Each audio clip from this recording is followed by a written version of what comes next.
اذا ذکر اللہ وجلت قلوبہم وَإِذَا تُلِيَتْ عَلَيْهِمْ آيَاتُهُ زَادَتْهُمْ إِيمَانًا۔ علماء سے کہہ رہا ہوں اس آیت پر غور کر لیں اگر تو یہ بات سمجھ میں آ جائے گی کہ دوسروں کو اللہ کی یاد دلانے سے دلوں کے اندر کا جلا ہوتا ہے اور دوسروں کو اللہ کا کلام پڑھ کر سنانے سے ایمان میں زیادتی ہوتی ہے۔ دونوں آیتیں ایسی ہیں، اذا ذکر وَإِذَا تُلِيَتْ۔ علماء سے کہہ رہا ہوں ٹھیک ہے، کتاب سے آپ کو علم حاصل ہو جائے گا، معلومات حاصل ہو جائے گی، لیکن اللہ کی بڑائی کو بولے بغیر اب آتی یوں تو بتایا کہ ہاں اللہ بڑائی بول رہا ہے، وزیر کی، صدر کی، سرپنچ کی، مکھیا منتری کی بڑائی ان کی بولی جا رہی ہے۔ جن کی بڑائی بولے گا دل میں ان کا تاثر پیدا ہوگا، اسی لیے نماز ضائع کرے گا۔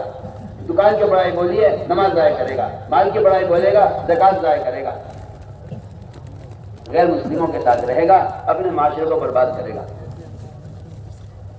اللہ کی بڑائی کے بولنے سے اللہ کی بڑائی دل میں اترتی ہے۔ یا ایھا الناس وحدوا اللہ، یہ مطلب نہیں ہے اس کا کہ تم اللہ کو ایک مان لو۔ وحد اللہ کا مطلب یہ نہیں ہے تم اللہ کو ایک مان لو۔ وحد اللہ کا مطلب ہے اے لوگوں اللہ کی توحید کو بیان کیا کرو، وکبروا تکبیرا، اللہ کو بڑا مان لو، یہ مطلب نہیں آیت کا۔ قم فانذر وربک فکبر کا مطلب یہ نہیں ہے کہ نبی کو حکم دیا جا رہا ہے کہ آپ اللہ کو بڑا مان لو۔ نبی تو اللہ کو بڑا مانتے ہی ہے، نبی نہیں مانے گا اللہ کو بڑا تو کوئی مانے گا۔ کبیر و تکبیرہ کا مطلب یہ نہیں ہے تم اللہ کو بڑا مان لو۔ کبیر و تکبیرہ کا مطلب یہ ہے کہ آپ لوگوں میں کھڑے ہو کر اللہ ہی کی بڑائی بیان کریں۔ اللہ کی بڑائی بیان کرنا تکبیر ہے، اللہ کی بڑائی بیان کرنا تکبیر ہے۔ میں یہ کہنا چاہتا ہوں، اس لیے فرمایا کہ بڑے کے گھر میں لاؤ، بڑے کے گھر میں آنے سے بڑے کی بڑائی پیدا ہوتی ہے۔ تم وزیر گھر میں جاؤ اس کی وزارت کا تعلق پیدا ہوگا، تم صدر کے گھر میں جاؤ، بادشاہ کے محل میں جاؤ اس کی بادشاہ کی بڑائی کتنی میں پیدا ہوگی، ایسے ہی اللہ کے گھر میں آنے سے اللہ کی بڑائی پیدا ہوگی۔ تو میں نے عرض کر دیا کہ کشت کا پہلا مقصد کشت کا ہے اپنے ایمان میں کمال پیدا کرنا۔ یہی صحابہ اکرام کا معمول تھا کہ وہ دعوت دے کر مسجد میں لاتے تھے اور مسجد کے ماحول میں دین کی بات ہوتی تھی، کیونکہ خدا کی قسم صرف مسجد ہی وہ جگہ ہے جہاں دل پلٹ سکتا ہے، صرف مسجد ہی وہ جگہ ہے جہاں دل پلٹ سکتا ہے، مسجد ہی صرف وہ جگہ ہے۔ اگر کسی کے دماغ میں یہ شیطان نے وسوسہ پیدا کر دیا ہو کہ کیا مسجد میں لا کے بات کرنا ضروری ہے تو کیا یہی ہدایت ملے گی، تو اس کی سوچ قرآن کی آیتوں کے بھی خلاف ہے، حدیث کے بھی خلاف ہے، اس کی سوچ محمد صلی اللہ علیہ وسلم کے طریقے تربیت کی بھی خلاف ہے۔ یہ بات آپ بالکل بے دخل آپ سے کہہ رہا ہوں۔ قرآن کہہ رہا ہے ہدایت یافتہ وہ لوگ ہیں جو مسجد سے جڑے ہوئے ہوں۔ آپ صلی اللہ علیہ وسلم کہہ رہے مسجد کے ماحول سے بڑھ کر، عمل مسجد سے بڑھ کر کوئی ذریعہ دلوں کو نرم کرنے والا نہیں ہے۔ اور نماز نہیں پڑھیں گے، روزہ نہیں رکھیں گے، زکات نہیں دیں گے، جہاد نہیں کریں گے، بتوں کو نہیں توڑیں گے، جو آج کے مسلمان کا حال ہے۔ قومیت کا اسلام مسلمان بن کر رہنا چاہتا ہے، نہ نماز، نہ روزہ، نہ حج، نہ زکات۔ فرمایا کہ دینی معلومات سے دین بچنے کی اصطلاح پیدا نہیں ہوتی۔ یہ جو نشریات ہو رہی ہیں یہ معلومات کے نشریات ہیں، اس سے خدا کی قسم اس سے آدمی عمل والا بن جائے ناممکن بات ہے، ناممکن بات ہے۔ اور وہ بھی شیطانی راستے، گندے موبائلوں سے اور فلموں کے ذریعے دین کی اشاعت، گناہ کے راستے سے آدمی کہیں ہدایت سے آتا ہے، گناہ کے راستے آدمی گمراہ ہوتا ہے۔ گناہ کے راستے گمراہی کے راستے ہیں، گناہ کے راستے سے اس علم کو گناہ کے راستے لے، اس علم کو اس جبریل آسمان سے لے کر آئے ہوں اور محمد صلی اللہ علیہ وسلم سے معانقہ کر کے انہیں بھیج کر ان کے اندر علم کو داخل کیا ہو۔ آج آپ شیطانوں کے ساتھ رہ کر اور شیطانی آلات کے ذریعے سے علم حاصل کرنے کو سمجھتے ہیں کہ اس میں اصلاح پیدا ہوگی۔ ایسا بیوقوف اناڑی آدمی کون ہو سکتا ہے بتا؟ ایسا بیوقوف کون ہو سکتا ہے جو محمد صلی اللہ علیہ وسلم کے طریقوں سے ہٹ کر باطل اور حرام راستوں سے علم حاصل کرنا چاہے اور حرام راستوں کے ذریعے چاہے کہ ہدایت پھیل جائے دنیا میں؟ اس کے لیے تو فرشتوں کے ساتھ رہنا ہوگا علم حاصل کرنے کے لیے، اور اس کی جگہ صرف مسجد ہے۔ میں اس لیے کہنا چاہتا ہوں کہ ایک دن سے کوئی واقعات ہیں ایسے صحابہ کے، تو فیل کہتے ہیں کہ میں نے اپنے کان بند کیا، ان سے بات سننا نہیں چاہتا تھا، میں نے مسئلہ قدم رکھا، اندر میرے دل نے کہا ان کی بات سننی چاہیے، میں نے کان سنی نکالی، آپ کی بات سنی، 80 خاندانوں کو اسلام میں لے کر آیا سہیل رضی اللہ تعالیٰ۔ یہ مشرمہ کے ماحول کا اثر ہے۔ سمامہ نے کہا میں حق بات قبول نہیں کروں گا، آپ نے 3 دن مسجد میں رکھا، ذکیر نے کہا ہم نماز نہیں پڑھیں گے، زکات نہیں دیں گے، فرائض کا عمل نہیں کریں گے، میں نے مسجد میں رکھو۔ مسجد کے ہی اندر یہ وہ اثر ہے کہ جو اس کے جن کے دلوں کو نرم کرے گی۔ آج کی پتہ نہیں اناڑی کہاں سے آئے جن کا خیال یہ ہے کہ نہیں یہ کوئی ضروری نہیں ہے مسجد میں جانا، بس آپ دین کے بعد لوگوں تک پہنچا دیں۔ ہدایت اللہ کے ہاتھ میں، ہدایت اللہ کے ہاتھ میں ہے، ہدایت اللہ کے ہاتھ میں شیطانی راستوں سے، ہدایت اللہ کے ہاتھ میں گناہوں کے راستے سے، ہدایت اللہ کے ہاتھ میں بدعتی راستوں سے، ہدایت اللہ کے ہاتھ میں ہے گناہوں کے راستے سے۔ کوئی کسی کی عقل خبط ہو گئی ہو، کسی کی کھوپڑی الٹی ہو تو اس کا کیا علاج ہے؟ ہدایت کا وعدہ خدا کی قسم صرف محمد صلی اللہ علیہ وسلم کے طریقے پر ہے اور کسی طریقے ہدایت کا وعدہ نہیں ہے۔ قرآن نے فیصلہ کیا ہے ان تطیعوہ تہتدوا، اگر تم نبی کے طریقے ہدایت پر ہو تب تو ہدایت کا وعدہ ہے، اور اگر تم نبی کے طریقے ہدایت پر نہیں، ہدایت کا کوئی وعدہ نہیں ہے۔ قرآن صاف کہہ رہا ہے آپ اپنی بکواس کرتے رہیں، اپنے طریقے آپ گناہوں کے طریقے آپ جتنا چاہے شور مچاتے رہیں کہ اس طرح ہدایت ملتی ہے، قرآن انکار کرتا ہے۔ قرآن نے کہا ان تطیعوہ تہتدوا، اگر ہدایت کے حاصل کرنے کے لیے تم صرف نبی کے طریقے کے پابند ہو تب تو ہدایت ملے گی، اللہ ہدایت دیں گے، اور اگر تم نے نبی کا طریقہ چھوڑ دیا تو اللہ تمہیں گمراہ کریں گے۔ یہ تو حدیث قرآن اس سے بھرے ہوئے ہیں، آپ کو کیوں اصرار ہے اس پر کہ نئے طریقے بھی ہدایت کے ذریعہ بن سکتے ہیں؟ کیوں اصرار ہے؟ کیوں آپ کو اس سے اصرار ہے؟ میں تو بالکل آپ سے کھل کر کہہ رہا ہوں، آپ سوچیے آپ کتنا نظام خلاف سنت قائم کر چکے ہیں ہدایت اور تربیت کے لیے۔ میں 100 بار اللہ کی قسم کھا کر کہہ سکتا ہوں کہ شیطان آپ کو دھوکے میں ڈالا ہوا ہے کہ ہدایت اس طرح نہیں ملتی ہے۔ ہدایت صرف اس طریقے پر ملے گی جو طریقہ محمد صلی اللہ علیہ وسلم کا ہے، اس کے علاوہ ہدایت کا کوئی راستہ نہیں، کوئی طریقہ نہیں۔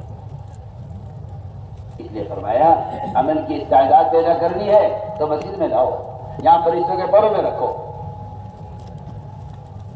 سوچیے آپ 20 دن 22 دن 25 دن انڈے رہتے ہیں مرغی کے پروں میں، ان میں بچے پیدا ہو جاتے ہیں۔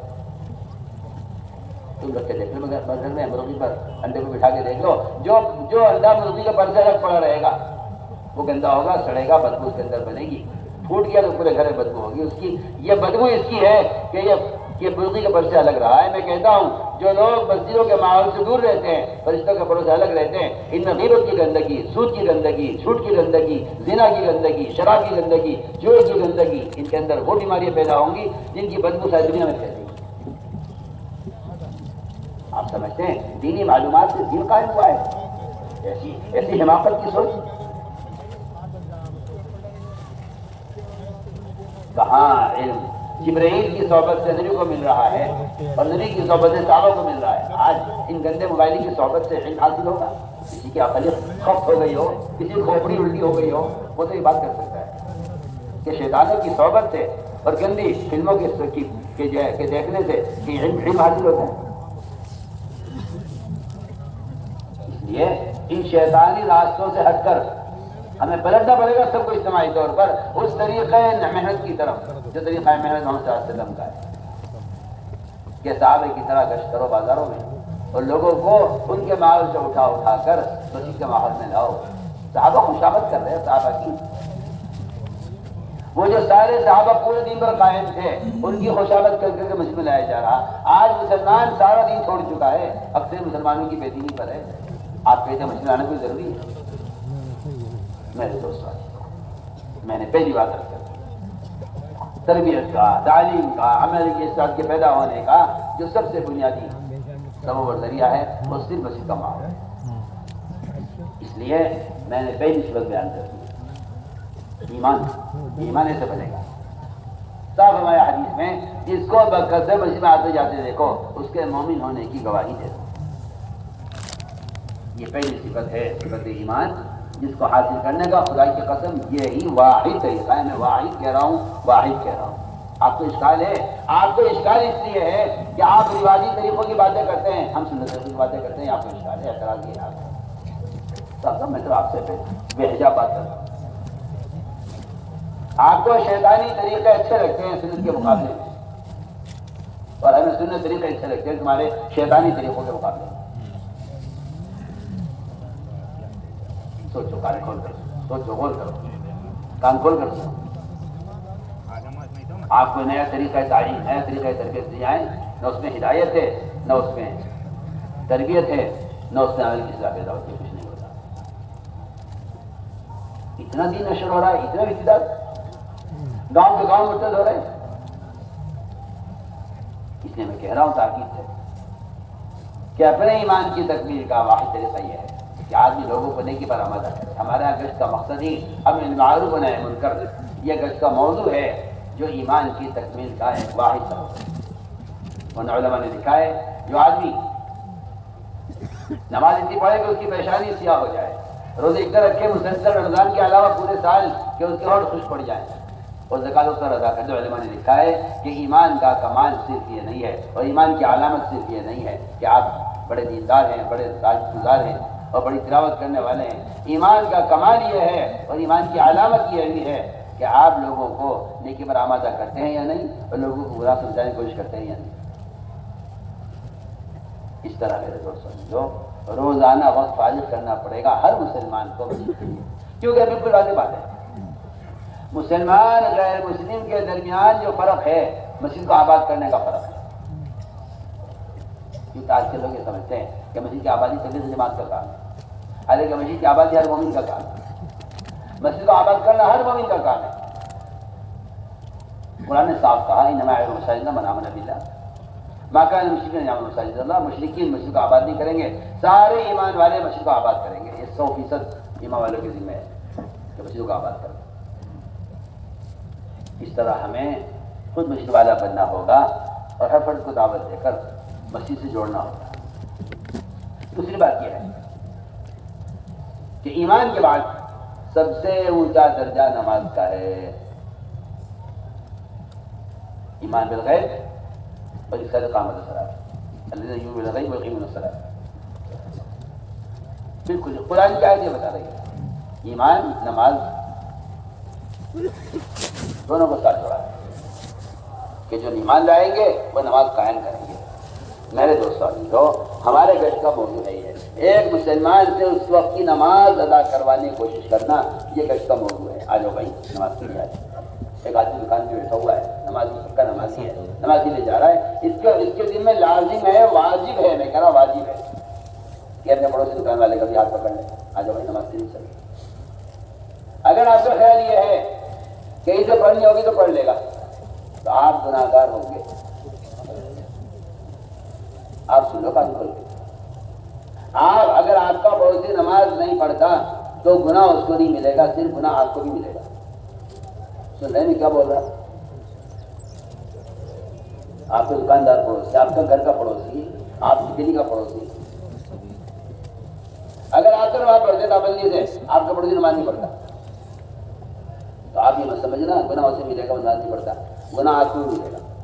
اور آپ یہ مت سمجھنا کہ اگر اللہ کا عذاب آئے گا تو میں نمازی پر آئے گا، نمازی پر بھی عذاب آئے گا، نماز پڑھنے والوں پر بھی عذاب آئے گا. کیوں؟ ہماری کیا غلطی ہے؟ ہم تو پڑھتے تھے کہ تم نماز تو پڑھتے تھے لیکن تم دوسروں کا نماز پر آمادہ نہیں کرتے تھے. اگر میں کہتا ہوں پورا گاؤں یہ طے کر لیں کہ جی مجھے نماز خود پڑھنی ہے پڑھوانی ہے، ٹھیک ہے، میری نجات صرف نماز پڑھنے میں نہیں ہے. میں تو آپ سے بالکل خدا حدیث کی روشنی بات کر رہا ہوں. میری نجات صرف نماز پڑھنے میں نہیں ہے، میری نجات دوسروں کو نماز پڑھوانے میں بھی ہے. اس بات کو مسلمان نے ایسا بھلایا کہ یہ بیچارہ اب حضرت علماء نے کوئی آدمی اگر اپنی اصلاح کی فکر میں لگا ہوا ہے صرف تو ایمان کامل نہیں ہوگا. سن لو کان کھول علماء سے کہہ رہا ہوں، جو آدمی صرف اپنی ذات کی اصلاح میں لگا ہوا ہے، اپنی ذات کی اصلاح کی کوشش سے ایمان کامل نہیں ہوگا. کوئی ولی ہو، کوئی بہت بڑا متقی ہو، کوئی بہت بڑا بزرگ ہو جو اپنی نفس کی اصلاح میں لگا ہوا ہے، اسے کسی سے کوئی مطلب نہیں. جی میری نماز، میرا روزہ، میری تلاوت، میرا ذکر، میرا حج، میرے اعمال، میرا ذکر، میری تسبیح، میری تہجد، مجھے کسی سے کوئی مطلب نہیں ہے. فرمایا کہ اگر یہ اپنی نفس کی اصلاح میں لگا ہوا ہے تو ایمان کامل نہیں ہوگا. سن لو میں کیا کہہ رہا ہوں، میری بات سمجھ رہے؟ کتنا بڑا کوئی بزرگ ہو، کتنا بڑا کوئی ولی ہو، اگر وہ اپنے نفس کی اصلاح میں لگا ہوا ہے ایمان کامل نہیں ہوگا. یہ میں کوئی خیالی باتیں نہیں کر رہا، یہ کوئی میرا اپنا خیال نہیں ہے. بالکل اسی طرح ترجمان السنہ میں لکھا ہے، مانا بدر عالم ارشاد والے نے، کوئی پڑھے اس کو، علماء سے کہہ رہا پڑھیے. کمالات عملیہ، اپنی ذات سے کمالات علمیہ دونوں لکھا ہے. جو چاہے کمال حاصل کر لے، لیکن اس کا ایمان کامل نہیں ہوگا جب تک یہ دوسروں کو دعوت نہیں دے. فرمایا تمام نفوس کی اصلاح پر موقوف ہے اس کے ایمان کا کمال. اپنے نفس کی اصلاح کی کوشش سے ایمان کامل نہیں ہوتا. جو آدمی اپنی ذات کے اعتبار سے اعمال کی پابندی کرے، نماز، روزہ، حج، زکوٰۃ، ذکر، تلاوت، تہجد، عبادت، روزے، نماز، حج سب کچھ کر لے، جب تک دوسروں کو آمادہ نہیں کرے گا نیکی پر اور دوسروں کو برائی سے بچانے کی خود کوشش نہیں کرے گا، ایمان کامل نہیں ہوگا. پکی بات ہے. کوئی گشت نہیں تھوڑی ہے، کسی چاہے کر لو چاہے چھوڑ دو. اپنے ایمان کی تکمیل کے لیے گشت، دوسروں کو نیکی پر آمادہ کرنا اپنے آپ کو عذاب سے بچانے کے لیے. قرآن نے صاف کہا ہے اگر اللہ کا عذاب آیا نہ ماننے والوں پر تو نجات صرف ان کو ہوگی جو دوسروں کو دعوت دیا کرتے تھے. صاف قرآن کی آیت ہے. فلما نسوا ما ذکروا به انجینا الذین ینهون عن السوء. اس طرح میرے دوستوں تو ہمیں اس طرح لوگوں کو نماز کے لیے تیار کرنا ہے. تو ظاہر بات ہے کہ جو آدمی صبح مسجد جائے گا وہ تو نماز چھوڑے گا نہیں، یہ تو ناممکن بات ہے. اور سمجھ میں آنے والی بات ہی نہیں ہے کہ کوئی آدمی کسی کو نماز کے لیے پکڑ کے ڈالو خود نماز نہ پڑھے. یہ تو نہیں. ایک آدمی اگر کھانا کھانے بیٹھ رہا ہے اور وہ کسی کو لحاظ میں تھا آگے تم میرے ساتھ کھانا کھا لو، تو کیا ایسا ہو سکتا ہے کہ یہ خود نہ کھاوے اسے کھلا دے؟ تو کچھ شریک کو بتا دیں. میں تو بہت آسان مثال دے رہا ہوں. کتنی آسان مثال ہے. آپ کسی کو اپنے ساتھ کھانے میں شریک کرنا چاہیں تو ظاہر بات ہے آدمی کھائے وہ بھی کھائے. آپ کسی کو اپنے ساتھ کھانے میں پکڑ کے لائے ہیں، یہ تھوڑی لے کر آئے کہ وہ کھائے آپ نہ کھائیں. جب ایک آدمی کسی کو کھانے کی دعوت دے کر خود شریک ہوتا ہے تو جو آدمی کسی کو نماز کے لے کر آئے گا کیا اس بات کا انکار ہے وہ خود نماز نہ پڑھے؟ ہو سکتا ہے ناممکن بات ہے. تو میں نے اس لیے کیا کہ لوگوں کو نماز پر آمادہ کرنا ہے. اس بات کو ٹھان لو تم عباد والو کہ ہمارے نمازوں کے بے نمازی نہیں رہے گا. ایک آدمی بیٹھا سوچتا رہتا ہے دکان سے، یہ آدمی میرے آ جاتا، یہ آدمی یہاں آ جاتا، یہ والا آدمی آ جاتا، ہاں یہ سامنے سے گزر گیا ہے، یہ میری دکان میں کیوں نہیں آیا؟ ارے بھائی صاحب آ جاؤ، ہاتھ پکڑ پکڑ کے کھینچ کھینچ کے لاوے دکان میں. تم جا کے دیکھو مین روڈ پر ان کے ہوٹلوں کے ایجنٹ کھڑے ہوں گے سڑک پر اپنی جان خطرے میں، ہائی وے گاڑی چل رہی ہے، وہاں کھڑے ہو کے ہاتھ دیتے ہیں 20 روپے کھڑے ہو کے کہ ہوٹل لے کھانا کھاتے جاؤ. شراب کے اڈے لگے ہوئے ہیں، ان کے ایجنٹ کھڑے ہوئے ہیں سڑکوں پر شراب کی دعوت دے رہے ہیں. یہ کام مسلمان کر رہا ہے، یہ کام مسلمان کر رہا ہے. بہت کام کی بات کر رہا ہوں. اس لیے میرے دوستوں دوسروں کو نماز پر آمادہ کرو، خود اپنی ذات سے نماز میں کمال پیدا کرو. جو نماز قبول نہیں ہوتی وہ نماز قبول نہیں ہوتی جلدی جلدی جلدی بڑھ جاتی ہے. ہمارے جلسوں میں نمازیں ہوتی ہیں نماز سکھلانے کے لیے. اپنی مسجدوں میں ایسے اطمینان سے نماز پڑھتے ہیں. اگر رکوع سجدہ قوما قاعدہ جیسا اطمینان سے نہیں ہو رہا تو یہ نماز پورے دن کے ماری جا رہی ہے گندے کپڑے کی شکل میں. جو نماز کامل نہیں ہوتی وہ نماز نمازی کے لیے بددعا کرتی ہے. دکان نہیں چل رہی، کھیت جڑ گیا، سیلاب آ گیا، پھر بعد پیڑا لگ گیا، دکان خرطی ہو گئی، کسی نے دکان بھی چھوٹا مقدمہ ڈال دیا. اجی میں تو مظلوم ہوں، میری تو کوئی غلطی نہیں ہے.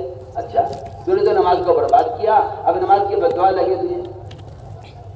نماز کی بددعا لگتی ہے دکان کو، یہ دکان کو یہ نماز کو ضائع کرتا ہے دکان کے لیے. اللہ دکان کو ضائع کرتے ہیں نماز کی وجہ سے. وہی ہے یہ بیچارہ یہ کہتا رہتا ہے جی کسی نے جادو کرا رکھا ہے. کیا جادو کیا سحر؟ ہم تو اس کو مانتے ہی نہیں ہیں. ہم تو صاف باتیں کہتے ہیں کہ تو نے اپنے عمل کو بگاڑ کر نماز کی بددعائیں تو لے رہا ہے. جس طرح مظلوم کی بددعا لگتی ہے یتیم کو ستانے والے کی، یتیم کو ستانے والے کی جو بربادی ہوتی ہے وہ یتیم کی بددعا سے ہوتی ہے. اور فرمایا اسی طرح نماز مظلوم ہو جاتی ہے اور نماز کو بگاڑتا ہے دکان کے لیے. نماز بددعا کرتی ہے اے اللہ تو اس کی دکان کو برباد کر دے. اس نے کارخانے کی نماز کو ضائع کیا، اس کارخانے کو برباد کر دے. اس نے اپنے کھیت کے تیار کے لیے نماز ضائع کی، اس کی کھیت کو اجاڑ دے. نماز بددعا کرتی ہے نمازی کے لیے. اس لیے ہمیں چاہیے کہ لمبی لمبی نمازیں پڑھنے کی مشق کرو. جس کی نماز میں کمال ہوگا دین میں کمال ہوگا. فرمایا من اقام فقد اقام الدین، جو نماز کو درست کرے گا دین کو درست کرے گا، جو نماز کو قائم کرے گا وہ دین کو قائم کرے گا. اپنے گناہوں کے اسباب نماز میں تلاش کیا کرو. مجھ سے کون سا گناہ ہوا؟ یہ جو گناہ ہوا ہے نماز میں غلط ہو، یہ مجھ سے کوئی نام میں سستی ہو رہی ہے. جو نماز چھوڑ دیتا ہے اس کا اسلام میں حصہ ختم ہو جاتا ہے.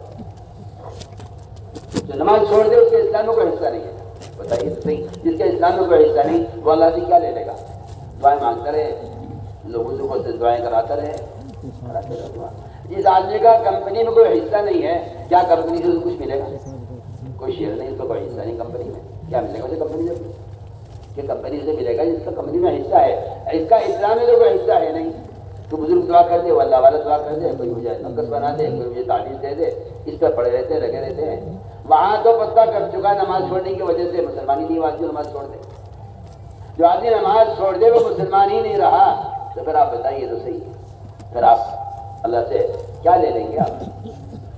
اس لیے میں نے عرض کیا کہ پورا مجمع اس کا فیصلہ کرے. شرم آتی ہے انسان سے کہتے ہیں نہیں چھوڑیں گے. نماز پڑھنے کا حکم تو کافر کو دیا جاتا تھا اللہ کے رسول کے زمانے میں. جی بڑھیا، جگہ جگہ آپ کو ملے گا. کفار یہ کہتے ہوئے کہ محمد صلی اللہ علیہ وسلم ہمیں نماز کا حکم دیتے ہیں. ابو سفیان نے کہا تھا بات چلے، کہا یامرون بالصلاۃ، کہ آپ ہمیں نماز کا حکم دیتے ہیں. مسلمان سے کہ نماز پڑھیں گے، مسلمان نماز چھوڑ دیں. وہاں تو کافر نماز پڑھ لیا کرتا تھا. واسع میں اسقر رضی اللہ تعالیٰ عنہ نے اسلام پورے پہلے نماز پڑھی ہے جماعت کے ساتھ، اسلام میں داخل ہوئے نماز کے بعد. اس لیے میں نے عرض کیا کہ اپنی نمازوں میں کمال پیدا کرنا. تہجد کا، اشراق کا، چاشت کا، وابین کا. جماعت میں نکلنے کی غرض ہی یہی ہے. یہاں دکان میں لگا رہتا ہوں، نماز نفلیں چھوٹ جاتی ہیں. یہاں دکان کے مشہور ہے، کبھی کبھی سنتیں چھوٹ جاتی ہیں. آہستہ آہستہ سنتوں کا نفلوں کا مزاج ختم ہو رہا. دن بھر کھیت سے تھکا رہا کے لیٹ گیا، رات کو تھک گیا، بدن دکھا ہوا ہے، پھر تہجد چھوٹ گئی. آہستہ آہستہ تہجد کی، اشراق کی، چاشت کی، نفلوں کی، سنتوں کی عادت ختم ہو گئی. اللہ حفاظت فرمائے، اللہ حفاظت فرمائے. بعض تو ایسے ہیں کہ جن کو فرائض کی بھی عادت ختم ہو چکی ہے. لوگ یہ سمجھتے ہیں جماعت بدل جاہلوں کو نکالا جاتا ہے تاکہ جماعت میں نکل کے دین سیکھ لیں. ارے یہ بھی کوئی بات نہیں. عمر رضی اللہ تعالیٰ عنہ صحابہ کو نکالا کرتے تھے، جماعت صحابہ کو. وہ صحابہ جنہیں نبی کے پیچھے نماز پڑھی ہوئی ہے ان سے ہم اسمر کہتے تھے تم نکلو اللہ کے راستے میں تاکہ تمہاری نماز میں کمال پیدا ہو جائے. سوچو تو صحیح. عمر رضی اللہ تعالیٰ عنہ صحابہ کو جماعت میں بھیجتے تھے، مدینہ منورہ سے باہر نکالتے تھے. کیا مقصد تھا؟ کہ نکلو اپنی تجارت چھوڑو کچھ دن کے لیے، چھوڑو اسباب مشغولی کے، اور چھوڑو وہ اسباب جنہوں نے تمہیں نمازوں میں محسوس کیا ہوا ہے. اللہ کے راستے میں نکلو کچھ وقت کے لیے تاکہ وہاں تہجد ملے وقت پر، ذکر وقت پر ملے، تلاوت وقت پر ملے، تعلیم کا حلقہ وقت پر ملے، وہاں نماز تکبیر اولیٰ وقت پر ملے. کچھ دن اگر تم مسجد کے ماحول میں رہ کر یہ سارے اعمال وقت پر کرو گے تو تمہاری عادت واپس آ جائے گی اور تمہاری عادت ہو جائے گی نعمل کی کرنے کی. ورنہ میں تو آپ سے بے تکلف کہتا ہوں کہ اگر کسی آدمی کو اس کے بستر پر دین پہنچا دیا جائے اور پڑا موبائلوں میں دین دیکھتا رہے تو میں 100 بار اللہ اگر کہتا ہوں اس سے خدا کی قسم کوئی فائدہ نہیں ہے، کوئی فائدہ نہیں ہے. آپ بلا وجہ مصر ہے اس بات پر کیا یہ بھی طریقہ ہے؟ یہ شیطانی طریقوں سے کوئی ہدایت نہیں ہے. وہ تاکید ہے عمل کے ماحول میں رہنے سے آدمی عمل والا بنتا ہے. شیطانوں کے ساتھ رہ کر شیطان تو بن گیا، وہ تو آگے سمجھنے بات. فرشتوں کے ساتھ رہنے سے عمل کی اصلاح پیدا ہو جائے یہ تک دماغ میں آتی نہیں ہے، کیونکہ صرف مسجد کا ماحول ہے جس میں فرشتوں کی صحبت بھی نہیں. حدیث میں آتا ہے اللہ کے گھروں میں سے کسی گھر میں جمع ہو کر جو لوگ اللہ کے تذکرے کرتے ہیں فرشتے اپنے پڑوس آسمان ان کو گھیر لیتے ہیں، اللہ ان سے بہتر مخلوق کا ذکر فرماتے ہیں. اصل بنیادی طور پر یہ چیز مقصود بھی ذات ہے کہ نکلو اپنے گناہ کے ماحول سے نکلو. لوگوں کو اشکال ہے نکلنے کیا ضروری ہے؟ بھائی دین سیکھو، دین سیکھو. عجیب الٹی کھوپڑی کے لوگ ہیں. سوچیے ایک علماء سے کہتا سوچیے ایک شخص نے 99 قتل کیے. ایک راہب سے کہا حلی میں توبتی، میری توبہ قبول ہو جائے گی، میں نے اس سے قتل کر لیا. اس نے کہا اللہ سے معاف نہیں کریں گے. اس نے اسی پہ قتل کر دیا. کتنے ہو گئے؟ 100 ہو گئے. 100 قتل ہو گئے. پھر ایک عالم سے کہا کیا میری توبہ قبول ہو جائے گی؟ عالم نے کہا ہاں اللہ تمہیں معاف کر دیں گے مگر تم اپنی بستی چھوڑ کے نکل جاؤ. کیا ضرورت ہے نکلنے کی؟ عالم یہ کہتا بھائی توبہ کر لو، استغفار کر لو، آئندہ نہ کرنے کا پختہ ارادہ کر لو، اپنے فعل پر تمہیں ندامت ہو سکتی ہے، اللہ سے توبہ کر لو، اللہ معاف کر دیں گے. عالم نے کیوں کہا اپنی بستی چھوڑ کے نکلو؟ کیوں کہا عالم نے؟ بڑھیا حدیث کا صاف مطلب یہ ہے کہ آدمی گناہ کی جگہ کو چھوڑے. آپ کی پتی کے بعد خدا ہوئی صاحب بھی سوتے رہے گا، آدمی سوتے رہے گا، سوتے سوتے سوتے سورج نکل آیا. امام شافعی فرماتے ہیں رحمۃ اللہ علیہ کہ آپ صلی اللہ علیہ وسلم نے جو نماز یہاں ادا نہیں کی فجر کی، فرمایا آگے چلو یہاں نہیں پڑیں گے. امام شافعی فرماتے ہیں وجہ یہ ہے کہ اس وادی میں، اس علاقے میں شیطانوں کا اثر تھا. بتائیے شیاطین کا اثر تھا، وہاں سے ہٹ کر نماز ادا کیا. جہاں بستی کی بستی نماز چھوڑے ہوئے ہے وہاں سے شیاطین کا اثر ہوگا. اور آپ یہ کہ نکلنے کیا ضروری ہے؟ عالم کہہ رہا ہے قاتل سے ابھی بستی چھوڑ دو. سوچیے آپ کا خیال یہ ہے کہ موبائل تھما دو ہاتھوں میں اور اس میں دین کی باتیں نشر کرتے رہو، بیٹھے رہے، یہ جلسہ ہو گیا، یہ ختم بخاری کا جلسہ ہو گیا، یہ پڑھ لو، یہ سن لو اور یہ دیکھ لو فلم بستر پہ لیٹ کے. یہ آپ کا خیال ہے. سوچیے آپ جب تک آدمی اپنی جگہ سے نہ ہٹے. میں اس کی مثال دیتا ہوں آپ کو. جلالہ مرغی ہوتی ہے جو گندگی کھاتی ہے. کیا ہوتی ہے مرغی؟ علماء جانتے ہیں جلالہ کہتے ہیں. وہ گندگی کھانے کی عادی ہو جاتی ہے. شریعت یہ کہتی ہے اگر آپ اس مرغی کو جو گندگی کھانے کی عادی ہو گئی ہے، اگر آپ اس مرغی کو کھانا چاہتے ہیں، پکانا چاہتے ہیں تو اسے کم سے کم 24 گھنٹے کے لیے ایک دربے میں بند کر دیں تاکہ اس کے اندر سے گندگی کا اثر ختم ہو جائے. اس کے بعد آپ اسے استعمال کر سکتے ہیں. اگر بڑا جانور ہے تو آپ اس کو 3 دن کے لیے بند کریں، اور اگر مرغی ہے تو 24 گھنٹے کے لیے بند کریں. اس کو ہٹائیے گندگی کی جگہ سے پہلے اور اسے بند کر دیے یہاں دربے کے اندر، یہاں تک کہ آہستہ آہستہ اس کے بدن سے گندگی کا اثر ختم ہو جائے. پھر آپ اسے ذبح کرو، پھر اس کو گوشت بناؤ، پھر کھاؤ اسے پکا کے. سوچ لیجیے آپ جو مرغی جانور ہے حرام حلال کی مکلف نہیں ہے.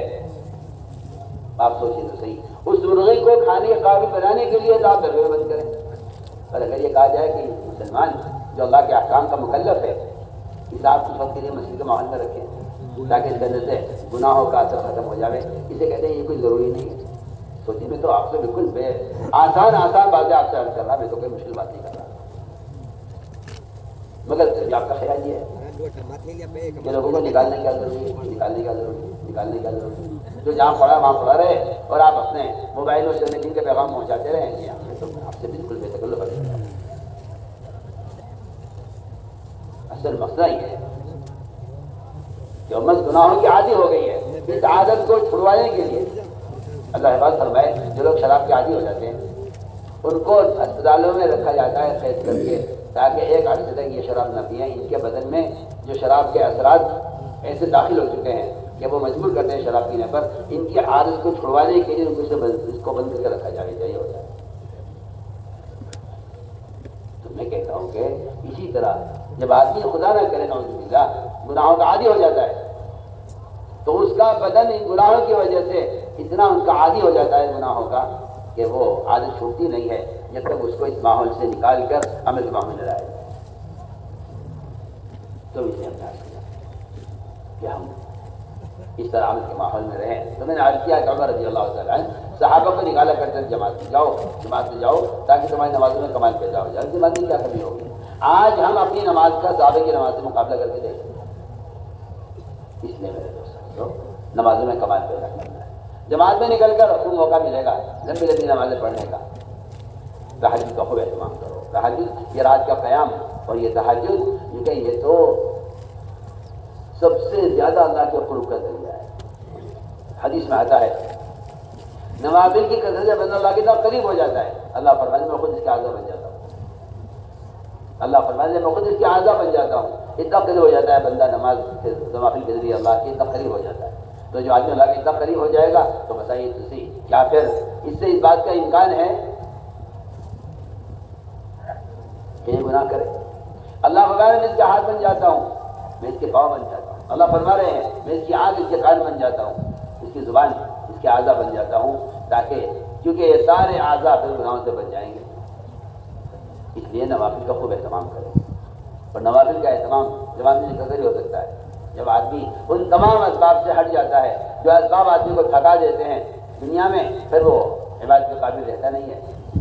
فرمایا کہ عمل کے ماحول میں رہ کر کچھ دن اس کی مشق کرو، تہجد کی، تلاوت کی، ذکر کی، عبادت کی۔ اس طرح ہمیں نوافل کے ذریعے اس کا اہتمام کرنا ہے۔ آگے رہا علم کا فریضہ۔ علم دو قسم کا ہے، فضائل کا علم، مسائل کا علم۔ فضائل کا علم کیا ہے؟ اللہ کا وعدوں کا یقین دل میں پیدا ہو جائے۔ ایک آدمی دکان میں بیٹھا ہوا ہے، اذان ہو گئی، ادھر کہا آ گیا۔ جسے فضائل کا یقین ہے وہ نماز اذان پر دکان بند کرے گا اور گاہک ہاتھ پکڑ کے مسجد میں لے جائے گا۔ اور اگر فضائل کا یقین نہیں ہے تو یہ سوچے گا کہ اللہ میں کیا کروں، ادھر یہ گاہک آ گیا، اگر مال نہیں بیچوں گا تو میرے گھر کا چولہا کیسے چلے گا؟ اللہ تعالیٰ گاہک اس لیے لائے کہ اللہ یہ مال دینا چاہتے ہیں، اللہ تیری بکری کروانا چاہتے ہیں۔ اللہ اس لیے گاہک کو لائے ہیں، اللہ تیرا امتحان لینا چاہتے ہیں کہ تجھے بلایا جا رہا ہے مسجد میں۔ مولانا صاحب فرماتے تھے کہ اذان نماز کا ٹائم بتانے کے لیے نہیں ہے، یہ نماز کا وقت ہو گیا۔ اذان نماز کا ٹائم بتانے کے لیے نہیں ہے، نماز کے ٹائم تو اذان سے بہت پہلے بتا دیے گئے تھے۔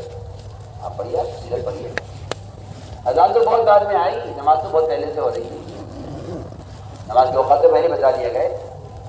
تو حضرت کہ اذان تو عدالت کا سمن ہے، اذان عدالت کا سمن ہے۔ اگر نہیں گئے سمن پر اور نہیں گئے بلانے پر تو وہی وارنٹ کٹ جائیں گے اور دکان سے گرفتار کر لیے جاؤ گے۔ یہ اس کا بیان سے تھوڑا نقل کرا میں کہ اذان کا مطلب یہ اللہ نے بلایا ہے، چلیے۔ اگر اذان پر مسجد میں نہیں آئے، بتاؤ کسی عدالت سے کسی کو بلایا جائے اور وہ نہ آئے، بتائیے کیا ہوگا اس کے ساتھ؟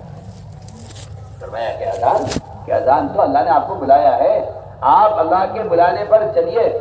اللہ نے بلایا ہے آپ کو اپنے گھر میں، جس گھر سے آواز آزاد دی جاتی ہے اللہ کے گھر سے، وہ اللہ کے گھر میں آنے کے لیے حی علی الصلاۃ، حی علی الصلاۃ جو بار بار کہہ رہا ہے مؤذن، وہ کہہ رہا ہے کہ چلیے نماز کی طرف، چلیے نماز کی طرف۔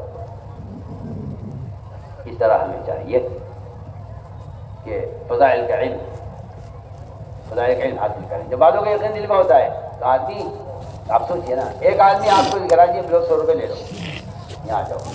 ایک آدمی کرا دیجیے 10 لاکھ روپے لے لو، تو بتاؤ آپ 100 روپے لو گے 10 لاکھ روپے لو گے؟ پتہ نہیں کیوں مسلمان دنیا کو دین پر ترجیح دے دیتا ہے۔ یہاں 100 روپے مل رہے ہیں وہ بھی وقتی طور پر، وہاں جنت مل رہی ہے ہمیشہ کے لیے، ہمیشہ کی راحت کو چھوڑ دیتا ہے ایک دنیاوی وقتی راحت کے لیے۔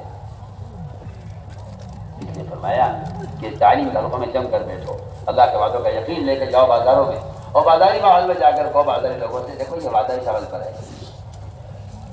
اس طرح ہمیں تعلیم کا اہتمام کرنا ہے۔ یہ ہماری تعلیم کی کتابیں افضال اعمال، مغفرۃ الصدقات، اور بنیادی کتاب اس کے ساتھ تعلیم کی منتخب احادیث۔ صبح میں منتخب احادیث سے تعلیم ہوگی، جماعت سے نکل کر بھی اپنے مقام پر بھی منتخب حدیث تعلیم ہو، ایک ایک حدیث کو 3 بار پڑھا جائے، حدیث کے دوران اپنی بات نہ ہو، حدیث کو پڑھا جائے، اور ایک ایک حدیث کو 3 بار پڑھے، اس طرح کہ لوگوں کی بات سمجھ میں آ رہی ہو۔ اس طرح ہمیں اپنی مسجدوں میں کم سے کم آدھا گھنٹہ جم کر تعلیم کرنی ہے۔ تعلیم میں سارے ساتھی بیٹھے، جب تعلیم ہو چکے تو پھر جماعتیں بناتے، ساتھیوں گشت کی ملاقاتوں میں مسجد میں عمل ہوتا رہے، اور یہیں سے 2.5 گھنٹے کی نماز شروع ہو جائے گی، اور لوگوں کو دعوت دے کر بازاروں سے، ہوٹلوں سے، دکانوں سے، جہاں لوگ بیٹھے ہوئے ہیں بازاروں میں، دنیا کی باتیں کر رہے ہیں، جوا کھیل رہے ہیں، تاش کے حلقے لگے ہوئے ہیں، وہاں سے لوگوں کو اٹھا کر خوش آمد کر کے بس ہماری ایسے گشت کیا کرو جیسے سیلاب میں سے بچوں کو، عورتوں کو بچا کر نکالا جاتا ہے، ایسے گشت کیا کرو جیسے بھڑک کی آگ میں سے لوگوں کو بچا کر نکالا جاتا ہے۔ آگ لگ رہی ہے یہ معاشرے کی خرابی کی، آگ لگ رہی ہے شراب گھٹوں کی، آگ لگ رہی ہے باہر نمازوں کو ضائع کرنے والوں کی۔ میں کہیں نہ آگ سے بچاؤ۔ میں تو کہتا ہوں گشت ایک مسلمان کو گشت کر کے مسجد میں لانا آگ سے بچانا ہے، کیونکہ ایک نماز کو ضائع کرنے والا ایک کو خود جاننا میں چلے گا۔ گشت کرنا آگ سے بچانا ہے، گشت کرنا آگ سے بچانے کو کہتے ہیں۔ اس طرح ہمیں مسجدوں میں تعلیم کے حلقے اس طرح قائم کرنے ہیں کہ اب تعلیم ہماری ہو گئی، اب تعلیم کے بعد جماعتیں بن جائیں، لوگ ملاقاتوں میں جائیں، اور لوگوں کو مسجد میں لے کر آئے، اور یہاں مسجد کے اندر تعلیم کا، دعوت کا، استقبال کا یہ تینوں کام چلتے رہیں گے۔ آنے والے لوگوں کو یہ تعلیم بٹھائیں گے، کچھ دیر بٹھا کے سمجھائیں گے، اور یہاں مسجد کے ماحول میں ان کی تشکیل کریں گے۔ جسے مسجد میں لے آؤ، پہلا کام یہ ہے، اس نے نماز نہیں پڑھی ہے، سب سے پہلے اس کو نماز پڑھواؤ۔ اگر نماز نہیں پڑھنی آتی ہے اس کو بٹھا کے سکھلاؤ، کیا بھائی بیٹھو نماز کا مذاکرہ کرتے، دیکھو رکو ایسے کرنا، سجدہ ایسے کرنا، نیت ایسے باندھنی۔ علماء کو چاہیے مسجدوں کو وقت دیں اور عوام کے ساتھ اختلاط کریں اور عوام کو مسجد میں نماز کی تعلیم دیں۔ خدا کی قسم یہ علماء انبیاء کے وارث اس لیے اس فضیلت کے لیے نہیں ہے کہ علماء انبیاء کے وارث ہیں، یہ وراثت کا جو اعزاز ملا ہے اور وراثت کا کہ آپ کو سعادت ملی ہے، وہ اس شرط پر ملی ہے کہ آپ محمد صلی اللہ علیہ وسلم کی طرح مسجدوں میں آنے والوں کی نماز کی نبی کی طرح نگرانی کریں۔ علماء کی ذمہ داری ہے۔ آپ صلی اللہ علیہ وسلم بار بار ایک آدمی کی نماز کو دیکھ رہے ہیں، بار بار اسے نماز لوٹوا رہے ہیں۔ یہ علماء کی ذمہ داری ہے کہ علماء مساجد کو وقت دیں اور یہاں عوام کی نماز کو درست کرائیں اور عوام کی نماز کی نگرانی کریں اور انہیں عملی طور پر اپنے عمل سے ان کو دین سکھلائیں، اپنے عمل سے دین سکھلائیں۔ اس طرح ہمیں مسئلوں کو مسائل کے حلقوں سے بھی آباد کرنا ہے، اس طرح مسجدوں کو مسائل کے حلقوں سے بھی آباد کرنا ہے، جس طرح ہمیں مسجدوں کو فضائل کے حلقوں سے آباد کرنا ہے۔ علماء کو چاہیے مسجد کو وقت دیں، اس لیے کہ حضرت علی فرماتے رضی اللہ تعالیٰ عنہ کہ شرابت انسانی سے کم سے کام یہ بھی ہے کہ ہر مسجد میں علماء کی ایک جماعت ہو جو مسجد کے اندر مسائل کا حلقہ قائم کرے اور آنے والے عوام کی ضرورت کے اعتبار سے، اس طرح ایک آدمی کلینک میں رہ کر اور ڈاکٹر کی دکان پر آنے والے مریضوں کا حال کو دیکھ کر ان کے لیے دوا تجویز کرتا ہے، اس طرح علماء مسجدوں کو وقت دیں اور عوام سے اختلاط کر کے عوام کی دینی ضرورت کو خود پورا کریں۔ یہ ہے اصل تربیت کا اور تعلیم کا اصل طریقہ، مصنوعی طریقہ یہی ہے۔ کوئی آپ روایتی طریقہ لے آئیں اور کہیں کہ اس طرح بھی ہو سکتا ہے، آپ کا اپنا خام خیال ہے۔ یہ محمد صلی اللہ علیہ وسلم کے طریقہ تعلیم سے ہٹا ہوا نظام ہے جس میں تعلیم کا، تربیت کا، ہدایت کا کوئی وعدہ نہیں ہے۔ میں بالکل آپ سے بے تکلف کہہ رہا ہوں،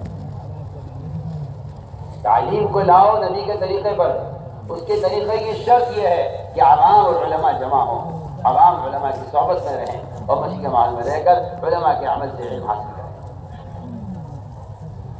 اس طرح ہمیں مسائل کا علم حاصل کرنا ہے علماء سے۔ مدارس قائم کرو ہر جگہ اور ذاتی پوری کوشش کرو کہ ہمارا وہ پاکیزہ مال جو زکوٰۃ دے کر پاک کیا ہے ہم نے، یہ پاکیزہ مال دین کے شعبوں پر، مکاتب پر، مساجد پر، مدارس کے قائم کرنے پر اس پر خرچ کرو۔ اس طرح ہمیں ہر جگہ مدارس کے قائم کرنے کی بھی کوشش کرنی ہے اور اپنی اپنی مسجدوں میں وہاں کے مقامی علماء سے کہیے کہ آپ مسجد کو وقت دیجیے تاکہ آپ سے ہم نماز سیکھیں، ہم آپ سے وضو کے فرائض سیکھیں، ہم آپ سے وضو کا طریقہ سیکھیں۔ اسے چاہیے کہ یوں نہ کہہ دیں عالم کے جاؤ وہاں سے بازار سے کتاب لے کے سیکھ لو وضو، یہ کوئی طریقہ نہیں ہے تعلیم کا۔ یا آپ کو اعتراض ہو تو ہوا کریں، جس کی کوئی پرواہ نہیں ہے، لیکن میں آپ سے کہنا چاہتا ہوں کہ آپ خزانے عوام کو جاؤ کتاب لے کے سیکھ لو، یہ کوئی طریقہ ہے؟ یہ کوئی طریقہ ہے؟ آپ صلی اللہ علیہ وسلم فرما رہے صلو کما رأیتمونی اصلی، بھائی نماز دے کر نماز پڑھو، علماء کی ذمہ داری ہے۔ تو علماء رکوع کر کے دکھلائیں، سجدہ کر کے دکھلائیں، قیام کر کے دکھلائیں، علماء عوام کے ساتھ وضو خانے میں وضو کر کے دکھلائیں۔ یہ طریقہ تعلیم کا، یہ طریقہ سنت ہے۔ آپ روایتی طریقوں کو سنت کے مقابلے میں لا کر سنتوں کو مٹانے کی کوشش نہ کریں۔ میں بالکل بے تکلف آپ سے کہہ رہا ہوں۔ آپ نے کہا کہ نبی کا طریقے پر ہمیں وضو کر کے دکھلائیے۔ انہوں نے کوئی بیان نہیں کیا، تقریر نہیں کی، کوئی مخلص صاحب کر تفصیل نہیں کرایا، کوئی وہاں عراق میں رہ کر کوئی کتاب نہیں لکھی وضو کے طریقے پر اور چھپا کر وہاں تقسیم کرا دی اور چلو وضو کا طریقہ سیکھ لو۔ تو میں لوٹے میں پانی لاؤ، مجھے اس جگہ بٹھاؤ، میں بیٹھ کر میں وضو کر کے دکھلاتا ہوں کہ میں اللہ کے نبی کو وضو کرتے ہوئے کیسے دیکھا۔ یہ طریقہ ہے، یہ طریقہ تھا تعلیم دینے کا۔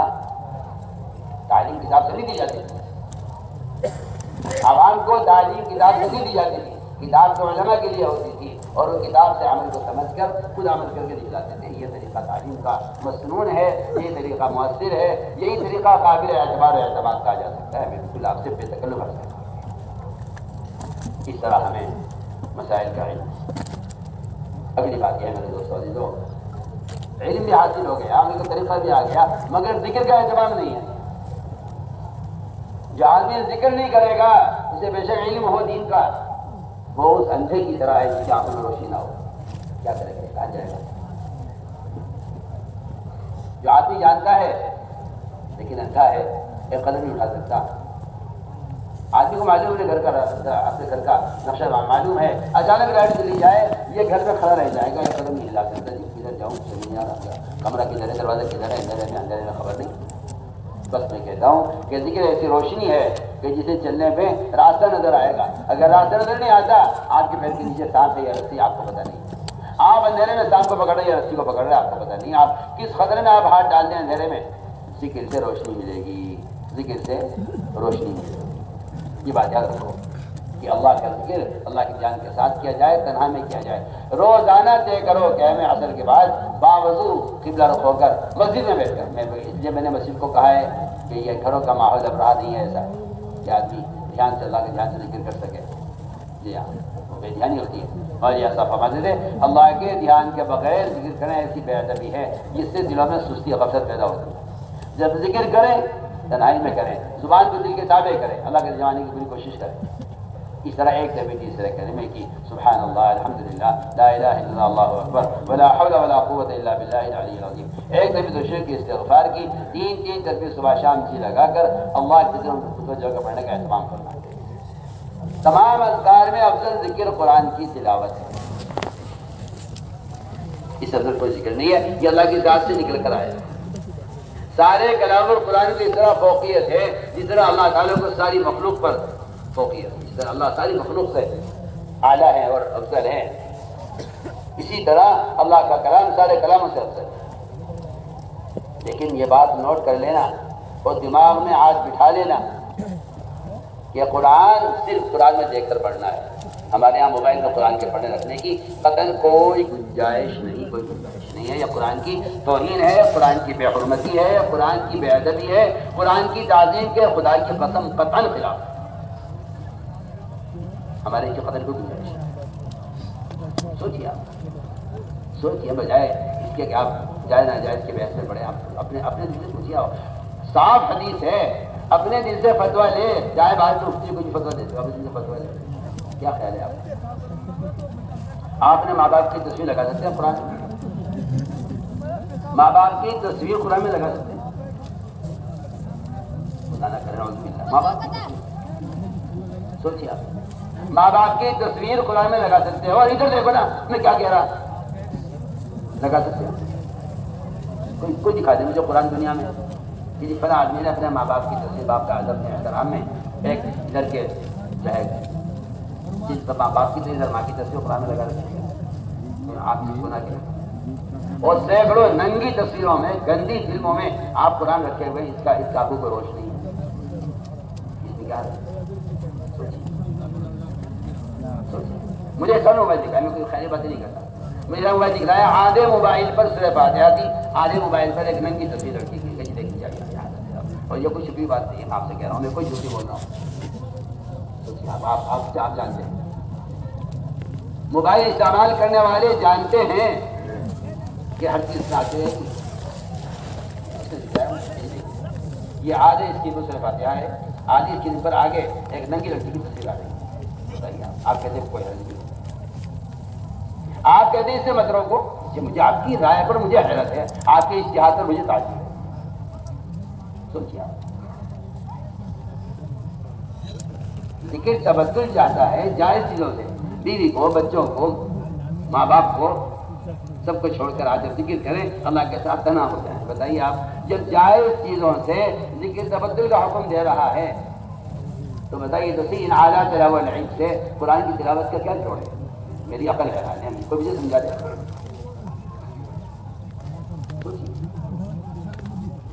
ذکر جائز چیزوں سے تبدل کا حکم دے رہا ہے کہ پوری طرح کٹ جاؤ جائز چیزوں سے۔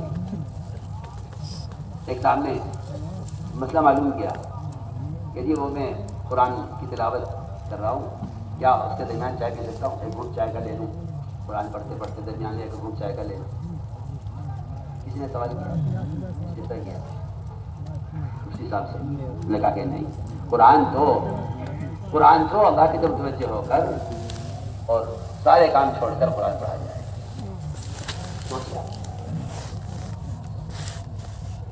آپ ہاتھ موبائل لے کے بیٹھے ہیں، مسجد میں قرآن پڑھ رہے ہیں، دیکھنے والے کہہ رہے ہیں دیکھو میرے حساب سے دیکھو قرآن مسئلے موبائل سے کہتے ہیں، اگر ہم کر رہے تھے کیا رہے؟ آپ کے ہاتھ میں قرآن ہوتا تو سارے بس میں دیکھنے والوں کو، ٹرین میں دیکھنے والوں کو، مچھلی دیکھنے والوں کو آپ کے ہاتھ میں قرآن کا ہونا سب کے لیے قرآن کی عملی دعوت بنتا۔ آپ کہتے ہیں موبائل آپ قرآن پڑھ رہے ہیں، آپ موبائل کی دعوت دے رہے ہیں، قرآن کی دعوت نہیں دے رہے۔ تو آپ بالکل سوچیے، آپ بالکل سوچیے، آپ وہ جائز ناجائز علماء جانے۔ میں تو آپ سے ادب کی، سنت کی، صحابہ کی، سلف صالحین کی بات کر رہا ہوں۔ اگر آپ میں ادب نہیں ہے تو آپ حرام میں مبتلا ہو جائیں گے۔ آپ پتہ نہیں کہاں سو رہے ہیں، بے ادبی آدمی کو محروم کر دیتی ہے۔ سوچیے آپ، اس قرآن کو نبی کے سینے میں اتارنے کے لیے جبرائیل نے آپ کے دل کو 4 مرتبہ زمزم سے دھویا ہے، 4 مرتبہ زمزم سے دھویا، جبکہ آپ کا دل سے زیادہ پاکیزہ ہے۔ آپ کا دل سب سے پاکیزہ ہے، سارے انبیاء سے صاف پاکیزہ آپ کا دل ہے۔ پھر بھی جبرائیل نے 4 مرتبہ چاک کیا آپ کے قلب کو اور زمزم سے اس کو دھویا ہے اندر سے۔ کس لیے؟ اس کو قرآن کو اتارنے کے لیے۔ آپ اسے گندے موبائل میں اتار کر کہتے ہیں اس میں کیا حال ہے؟ سوچیے، عقل میں سوچیے، آپ نے یہ بھی کر لو، اس میں یہ بھی کر لو۔ آپ گھر میں برتن رکھ لو، اسے پیشاب بھی کرو، اسے پانی بھی پیو، کیا ایسا ہو سکتا ہے؟ آپ کے گھر میں پیشاب کا برتن الگ، پانی کا برتن الگ ہے، پانی پینے کا ہے، پیشاب کرنے کا ہے، اس کا کیا جوڑ ہے؟ میں تو آپ سے کہہ رہا ہوں موبائل ہے، دنیا کے کاموں کے لیے آپ اسے تجارت کرو، اس طرح آپ دنیا جان کے کام کرو، سہولت کی چیز ہے۔ آپ کسی سے رابطہ کرو، کسی سے فون کرو، بات کرو۔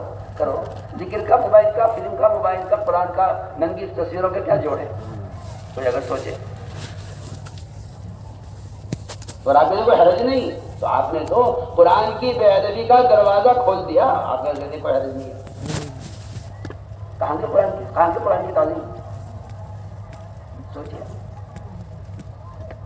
اس لیے میرے یہاں اس کی قطعاً کوئی گنجائش نہیں ہے کہ موبائل میں قرآن کا، خدا نہ کرے آپ کے موبائل میں قرآن کے پروگرام ہے تو قرآن کی عظمت شان کا تقاضا ہے کہ اس کو اس میں سے صاف کر دیا جائے، اس کرنے کی جگہ نہیں ہے۔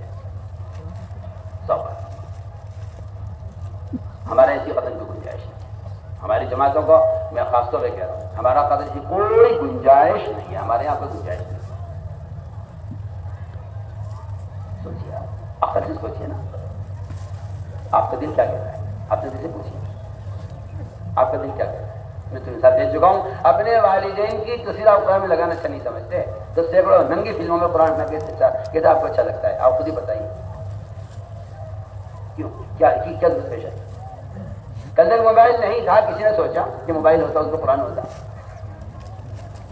پہلے ہاتھ میں قرآن ہوتا تھا، دیکھنے والا آپ کے ہاتھ میں قرآن دیکھ کر خود بھی ارادہ کر لیا کرتا تھا کہ چلو میں بھی تلاوت کر لیتا ہوں۔ جی ہاں، آپ شراب کی بوتل میں زمزم پیے اور کہ میں نے جانا، میرا اللہ جانے میں کیا کر رہا ہوں، نہیں، وہ تو دیکھنے والے جانیں گے کہ آپ شراب پی رہے ہیں۔ آپ لاکھ قسمیں کھائیے، آپ نے اپنے آپ کو خود شرابی ثابت کیا ہے، اگر آپ اس میں زمزم پی رہے تھے تو آپ جانے، اللہ جانے۔ یہاں اللہ کے آپ کے جاننا کافی نہیں ہے، یہاں مخلوق کا جاننا بھی ضروری ہے کہ مخلوق آپ کو شرابی کہے تو آپ کو ناراض نہیں ہونا چاہیے اور لوگوں کو یقین کر لینا چاہیے کہ ہاں یہ شرابی آدمی کا آدمی شراب کی بوتل میں آپ کو آسان مثال دے رہا ہوں۔ اس لیے میرے دوست اس کی کوئی ہمارے ماحول میں قطعاً کوئی گنجائش اس کی ہمارے یہاں نہیں ہے۔ سفر میں آپ رہے ہیں، سفر میں قرآن ساتھ رکھیے، قرآن پڑھ دیکھ کر پڑھیے، کیا بات ہے؟ قرآن کا سفر میں ساتھ ہونا، خود اللہ کی مدد کا ساتھ ہونا۔ قادسیہ کی جنگ میں صحابہ کی مدد قرآن کی وجہ سے ہوئی ہے، پڑھیے آپ، صاحب نے نقل کیا ہے، میدان قتال میں اللہ نے قرآن کے ذریعے سے مدد کی ہے۔ اس لیے ہم آگے چلتے ہیں، اس طرح ہمیں قرآن کو صحیح کرنے کے حلقے لگانے ہیں۔ ایک آیت، دو آیتیں رٹواؤ، یاد کراؤ۔ اب جو جماعت میں نکلے ہیں ایسے لوگ جنہیں قرآن پڑھنا نہیں آتا، آپ انہیں روزانہ دو آیتوں کا، ایک آیت کا سبق دے دیں اور ان سے بار بار سنتے رہیں اور جب ہو جائے تو اگلے دن اگلی آیت کا سبق دیں۔ اس طرح ہمیں ایک آیت عوام کو، دیہاتیوں کو جن کی زبان ٹیڑھی ہو گئی ہیں اور حروف سیدھا نہیں ہوتے، آپ کوشش کریں اس بات کی ہر جماعت میں ایک مولوی یا قاری ہونا چاہیے جو ان کو مسائل بھی سکھلائے اور ان کو قرآن کی تعلیم بھی دے۔ حضور اکرم صلی اللہ علیہ وسلم اچھا قرآن پڑھنے والے کو جماعت کا امیر بنا دیا کرتے تھے، صرف اس لیے کہ ان کے ذمہ ہے کہ انہیں قرآن پڑھائیں، اللہ کے راستے میں نکلیں۔ اس طرح ہمیں قرآن سیکھنا ہے، قرآن سیکھنا فرض ہے، کیونکہ نماز میں پڑھنا لازم ہے، اور اتنا قرآن سیکھنا ہر ایک کسی میں فرض ہے جس سے نماز درست ہو جائے۔ اس طرح ہمیں تو مصنون دعاؤں کا بھی اہتمام کرنا ہے، مصنون دعاؤں کا بھی اہتمام کرنا ہے۔ مصنون دعاؤں نے قبولیت کے راستے دیکھے ہوئے ہیں، صبح شام کے تسبیحات کا اہتمام، ذکر کا اہتمام، تلاوت کا اہتمام، اور اس طرح مصنون دعاؤں کا اہتمام، اس کا اہتمام کریں اس کا کہ ہمیں دعاؤں کے ذریعے سے کامیابیاں نظر آنے لگیں۔ میں دعا میں لگے رہو، کیونکہ دعا مانگنا اللہ کا حکم ہے، کوئی چیز ملے یا نہ ملے، دعا مانگنا اللہ کا حکم ہے، یا نماز پڑھنا اللہ کا حکم ہے، کامیابی ملے نماز سے یا نہ ملے۔ میں تو غلام ہوں، اور غلام کو تو آقا کی بات پوری کرنی ہے، وہ آقا کچھ دے تو اس کا فضل ہے، وہ کچھ نہ دے تو میرا کوئی مطالبہ نہیں ہے، میں تو اللہ کا عمل پورا کرنا ہوں۔ اس طرح دعاؤں کا خوب اہتمام کیا جائے۔ میرے دوستوں، جب مسلمان اپنے اللہ کے درمیان کے معاملے کو درست کر لیتا ہے، ذکر سے، تلاوت سے، عبادت سے، نمازوں سے، تہجد سے، اور اللہ کے قریب ہو جاتا ہے، بات صاف ہے کہ بھائی اس کے مخلوق کے درمیان کے جھگڑے ختم ہو جاتے ہیں۔ سارے آپس کے جھگڑے جتنے بھی ہیں وہ سارے جھگڑے اس لیے ہیں کہ مسلمان اللہ سے بے تعلق ہو جاتا ہے تو آپس کے تعلقات مسلمان کے خراب ہو جاتے ہیں، اور جو آدمی اپنے اللہ کے درمیان تعلق کو درست کر لے اس کے مخلوق کے، لیکن جب آدمی اللہ سے تعلق قائم کر لے گا تو دنیا اس کی نظر میں بے حیثیت ہو جائے گی۔ پہلی کی ہمت نہیں ہے کہ کسی کا مال پکڑائے، کسی کی دکان پکڑائے، کسی کا مال چرائے، کسی کا حق مارے۔ تعلق ہونے کے بعد بندے کے اندر آخر کبھی بھی پیدا ہو جاتا ہے۔ جو آدمی اپنے اللہ کے درمیان کا مال کو درست کر لے، اللہ اس کے مخلوق کے درمیان کے حالات کو درست کر لیتے۔ اس طرح میں کہیں کہ اس کی مشق بھی اکرام کی مشق اللہ کے راستے میں نکل کر ہوتی ہے۔ فرمایا رسول اکرم صلی اللہ علیہ وسلم نے ایک صحابی سے فرمایا کہ اللہ کے راستے میں نکلا کرو اپنی قوم کے علاوہ کے ساتھ، یا مع غیر قوم یحسن خلقک، کہ اللہ کے راستے میں نکلو اجنبیوں کے ساتھ۔ اب جماعت میں نکلنے کو، ہاں جی یہ میرا دوست ہے، یہ میری برادری کا آدمی ہے، یہ میرا پڑوسی ہے، بن گئی جماعت۔ جماعت میں نکلیں گے تو سوچیں گے کون ہمارا ہے کون غیر ہے، نہیں نہیں، اللہ کے راستے میں ان کے ساتھ نکلا کرو جن سے تمہارا مزاج نہیں ملتا، جن سے تمہاری طبیعت نہیں ملتی، جن سے تمہارا رنگ نہیں ملتا، جن سے تمہاری زبان نہیں ملتی، جن سے تمہارا علاقہ نہیں ملتا، جن تمہاری برادری کے نہیں ہیں، ان کے ساتھ نکلو۔ تو جب اجنبیوں کے ساتھ نکلو گے تو پھر مزاج کے برداشت کرنے کا مجاہدہ پڑے گا، اس سے اکرام کی سطح پیدا ہو۔ دیکھ لو کوئی آدمی دوستوں کے ساتھ نکلے تو دوستوں سے مزاج ملتا ہے، کوئی پڑوسی کے ساتھ نکلے، بھائی کے ساتھ نکلے، بھائی سے مزاج ملتا ہے۔ اجنبیوں کے ساتھ نکلو گے اس زمانے میں ایک فتنہ پیدا ہو گیا ہے، یہ ہمارے خیال کے نہیں ہے، یہ ہماری جماعت میں سے نہیں ہے، یہ تو اس طرف ہے، یہ تو اس طرف ہے، ہمارا یہاں کوئی طرف نہیں ہے۔ ہمیں چاہیے ہر مسلمان سے ملاقات کریں، ہر ایک کی خدمت میں جائیں، ہر ایک سے باقی درخواست کریں، ہر ایک کو دعوت دیں، ہر ایک سے ملاقات کریں۔ ہمارے یہاں کوئی تفریق نہیں، ہمارے یہاں کوئی اپنا پرایا نہیں، ہمارے یہاں کوئی اپنا اور غیر نہیں، یہاں تو ایک اجتماعی کام ہے اور ہر فرد سے ملاقات کرنی ہے۔ جاؤ اپنے علاقوں میں ملاقات کیے، دیکھو بھائی یہاں ملاقاتیں کر دینا، مگر فلاں گھر پہ مت جانا کیوں؟ مسلمان کیا مسلمان تو ہے لیکن ہمارا خیال کا نہیں ہے، مسلمان کا خیال کا نہ ہو۔ یہ فتنہ مسلمان نے پیدا کیا گیا ہے کہ ہے تو مسلمان لیکن ہمارا خیال کے نہیں ہے، ان سے ملاقات نہ کریں۔ میں تم سے کہہ رہا ہوں بہت آگے، تم جس علاقے میں جاؤ گشت کرو، ملاقاتیں کرو، ہر ایک کے پاس جاؤ، وہاں کے ذمہ دار کہیں گے آپ سے کہ جی فلاں سے مت ملنا، کیوں بھائی کیوں نہیں ملے، کیا بات ہے؟ مسلمان سے 3 دن سے زیادہ لڑائی نہیں کر سکتا، وہ بھی حق بات پر، وہ بھی حق بات پر لڑائی حق بات کرے کہ نہیں، 3 دن سے زیادہ، 3 دن تو وجہ یہ ہے کہ 3 دن میں آدمی کا غصہ ٹھنڈا ہو جاتا ہے۔ فرمایا کہ اب اگر غصہ 3 دن سے زیادہ ہے تو یہ شیطانیت ہے، شیطان مسلط ہے، اس لیے جہاں جاؤ وہاں ہر ایک سے ملاقات کرو، ہر ایک کی زیارت کرو، ہر ایک کے پاس جاؤ۔ اس طرح ہمیں اللہ کے راستے میں نکلنے میں اجنبیوں کا ساتھ لے کر نکلنے کا مزاج بناؤ۔ فرمایا کہ جب اجنبی خدمت کرو گے تو اکرام کی مشق اس سے ہوگی، باپ کی خدمت، استاد کی خدمت، امیر کی خدمت کرنا بہت آسان ہے، ان سے ایک تعلق ہے، عقیدت ہے۔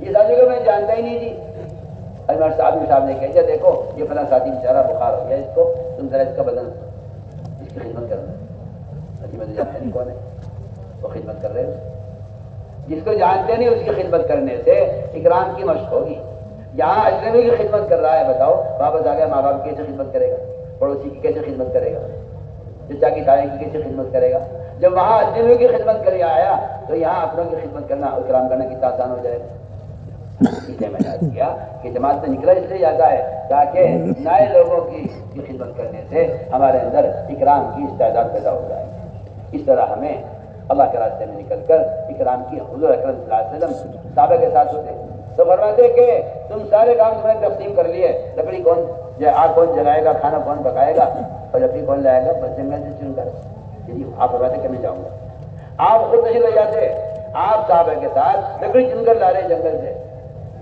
اس طرح صلی اللہ علیہ وسلم خدمت میں اپنے آپ کو سب کے ساتھ مشغول رکھتے تھے تو میں نے عرض کیا بہت تاکید سے میں کہہ رہا ہوں کہ ہم اللہ کے راستے میں نکل کر کسی کام کو اپنی حیثیت سے اونچا نہ سمجھے کہ یہ کام تو میرے کرنے کا نہیں ہے نہیں اپنے گھر میں تو چودھری تھا پانی میں کبھی ہاتھ بڑھا کے خود نہیں کیا اور یہاں پانی بھر کے لانا پڑ رہا ہے جماعت والوں کی وضو کے لیے دور سے کہ نہیں جو بھی خدمت کی جائے گی میں کروں گا کیوں اس لیے کہ میں تو اپنے اخلاق کو ٹھیک کرنے کے لیے اپنے تکبر کو اپنے گھمنڈ کو نکالنے کے لیے اور اپنے درجہ بڑائی کو ختم کرنے کے لیے آیا ہوں اللہ کے راستے میں میرے دل میں جو خدمت کی جائے گی میں شوق سے کروں گا اگر محمد صلی اللہ علیہ وسلم آگ جلانے کے لیے لا سکتے ہیں اور اگر عمر ابو بکر رضی اللہ تعالیٰ عنہ ایک اندھی نابینا اباج عورت کا پخانہ صاف کر سکتے ہیں اور اس کے کپڑے دھو سکتے ہیں کہ میں اللہ کے راستے میں کوئی خدمت نہ کروں یہ خدمت لینے سے اللہ سے دوری پیدا ہوتی ہے اور خدمت کرنے سے اللہ کا قرب حاصل ہوتا ہے لیکن روایت میں تو یہاں تک ہے ایک روایت میں تو یہاں تک ہے کہ اللہ کا بندے کا تعلق اس وقت تک باقی رہتا ہے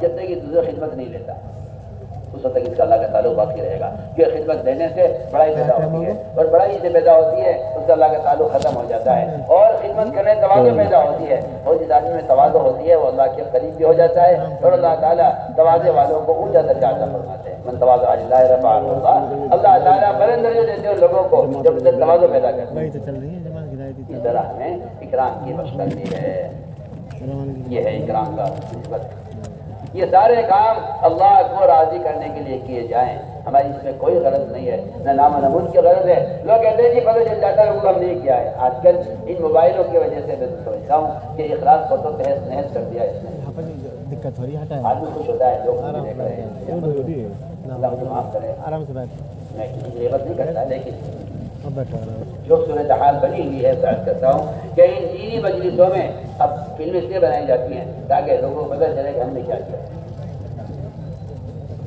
میں تو بار بار آپ سے کہہ رہا ہوں کہ ان مجلسوں میں ان تصاویر کا استعمال یہ تو فرشتوں کی صحبت اور رسول کو یقیناً روکے ہوئے ہیں اس لیے تربیت نہیں ہے ہاں خوب بیانات ہیں خوب تفسیریں ہیں اور خوب طرح طرح کی جو ہے قصے کہانیاں ہیں لیکن تربیت نہیں ہے کیونکہ تربیت ہوتی ہے فرشتوں کی صحبت سے اور فرشتوں کا نزول وہاں ہوتا نہیں ہے جہاں تصویر کشی ہوتی ہے جہاں تصویریں کھینچی جاتی ہیں اس لیے میں تاکید سے عرض کر رہا ہوں کہ ہماری جماعتیں اللہ کے واسطے اس چیز سے باز آ جائیں اور اس منکر کو اور اس شیطان کو ساتھ لے کر نہ جائیں جماعت میں یہ اتنا بڑا فتنہ ہے اس زمانے کا اور حرام کام کرنے کا وہ ایسا آلہ ہے جو ہاتھوں کی بواسیر بن گیا ہے جو چھوٹتا ہی نہیں ہے ہاتھوں کی بیماری بن کر رہ گیا ہے کیا علماء کیا عوام کیا دیندار صاحب دین سب اس حرام کاری میں مبتلا ہو گئے ہیں اس لیے وہ تاکید سے کہہ رہا ہوں کہ اس کو خدا کے لیے اس فتنے کو خود بھی ختم کریں اور دوسروں کو بھی اس سے بچانے کی کوشش کریں یہاں اس زمانے کا وہ فتنہ ہے جس نے علم کا علماء کا وقار ختم کر دیا ہے اور ایک حرام کام کا تصویر کشی قطعاً حرام ہے اس کو جائز کہنا تو گمراہی ہے اسے اپنے آپ کو بچائیے اسے اپنے آپ کو بچائیے یہ ایک ایسا فتنہ ہے جس کو بعض علماء نے میزائل کہا ہے کہ میزائل جو تباہی میزائل لاتا ہے وہ اس سے بڑی تباہی سے آ رہی ہے وہ کہتے ہیں موبائل نہیں میزائل ہے اس لیے میں تاکید سے کہہ رہا ہوں کہ ہمارے ماحول میں اس چیز کو گنجائش نہیں ہے شریعت میں گنجائش نہیں ہمارا ماحول کیا ہوتا ہے شریعت نے انکار کر دیا فرمایا ہر مصور جہنم میں جائے گا آپ کو معلوم ہونا چاہیے جن لوگوں کو اللہ والوں کی تصویر لینے کا شوق ہے جن لوگوں کو اللہ والوں کی تصویریں لینے کا شوق ہے ان کو یہ بات معلوم ہونی چاہیے کہ اللہ والوں کی تصویروں سے ہی دنیا میں بت پرستی شروع ہوتی ہے جی معلوم ہونا چاہیے سب تصویروں کی دنیا میں ابتدا کہاں سے ہوئی بتوں کی پوجا کہاں سے شروع ہوئی؟ بتوں کی پوجا کہاں سے شروع ہوئی معلوم ہونا چاہیے نا. دنیا کے اندر پوجے جاتے ہیں کروڑوں کی تعداد میں، کہاں سے آئے، کہاں سے شروع ہے؟ یہ دیکھو جہاں آواز سنتے ادھر ہو جاتے ہیں. میں کچھ کہہ رہا ہوں، ادھر دیکھو نا میری طرف، ادھر دیکھیں نا، ادھر دیکھیں. یہ تو شیطان ہے جو دکھ رہا ہے. تم بھی شیطان بن جاؤ اس کے پیچھے. بت پرستی کہاں سے شروع ہوئی معلوم ہونا چاہیے. بت پرستی شروع ہوئی ہے اللہ والوں کی تصویروں سے. نوح علیہ السلام کی قوم میں 5 جنے بزرگ تھے. شیطان نے مشورہ دیا آج کل کے شیطانوں کی طرح کہ ان کی تصویر بناؤ بزرگوں کی. شیطان نے آج کل کے شیطانوں کی طرح مشورہ دیا نوح علیہ السلام کی قوم کو کہ اپنے بزرگوں کی تصویر